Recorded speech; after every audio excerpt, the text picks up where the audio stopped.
देश में बढ़ते अवैध घुसपैठ पर काबू पाने के लिए केंद्र की मोदी सरकार कमर कस चुकी है। इसे लेकर गृह मंत्री अमित शाह ने इमिग्रेशन एंड फॉरेनर्स बिल 2025 सदन पटल पर रखा, जो लोकसभा में पास हो चुका है। गृह मंत्री ने इमिग्रेशन एंड फॉरेनर्स बिल पर लोकसभा में चर्चा का जवाब देते हुए कहा कि ये देश कोई धर्मशाला नहीं है। जो देश के लिए खतरा रहेगा उसको प्रवेश की अनुमति नहीं दी जाएगी। यदि ऐसे लोग देश में किसी तरह आ भी गए तो उनसे सख्ती से निपटा जाएगा।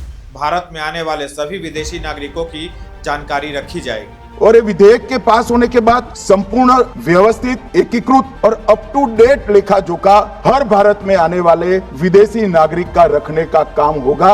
ये मैं इस सदन को आश्वासन देना चाहता हूँ और इसके माध्यम से ही देश का विकास भी हम सुनिश्चित कर पाएंगे। जो देश को विकसित करने के लिए आते हैं, व्यापार के लिए आते हैं, शिक्षा के लिए आते हैं, R&D के लिए आते हैं, वो सबका मैं स्वागत करता हूं। और सुरक्षा को जो खतरे में डालेंगे उन पर हमारी कड़ी नजर भी होगी, निगरानी भी। इस बिल के कानून बन जाने के बाद कोई भी विदेशी व्यक्ति बिना वैध पासपोर्ट और अन्य जरूरी दस्तावेजों के भारत में प्रवेश नहीं कर सकेगा।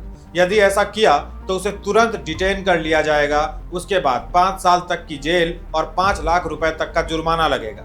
गलत दस्तावेजों के साथ भारतीय सीमा में पकड़े जाने पर 3 साल की जेल और 3 लाख रुपए का जुर्माना देना होगा। यदि मामला राष्ट्रीय सुरक्षा से जुड़ा हुआ तो सजा और कड़ी होगी। चर्चा के दौरान गृह मंत्री अमित शाह ने कहा कि पश्चिम बंगाल से बांग्लादेशियों और रोहिंग्यों की घुसपैठ होने दी जा रही है। उनका आरोप है कि 450 किलोमीटर लंबी सीमा खुली हुई है, जिस पर ममता सरकार फेंसिंग लगाने नहीं दे रही। बांग्लादेश सीमा इलाके में जहां भी फेंसिंग लगाने की कोशिश होती है, वहां टीएमसी के लोग पहुंच जाते हैं और कार्य में बाधा डालते हैं। वे इस्लामी नारे लगाते हैं और हुड़दंग करते हैं। इन्हीं इलाकों से देश में रोहिंग्या और बांग्लादेशी प्रवेश करते हैं।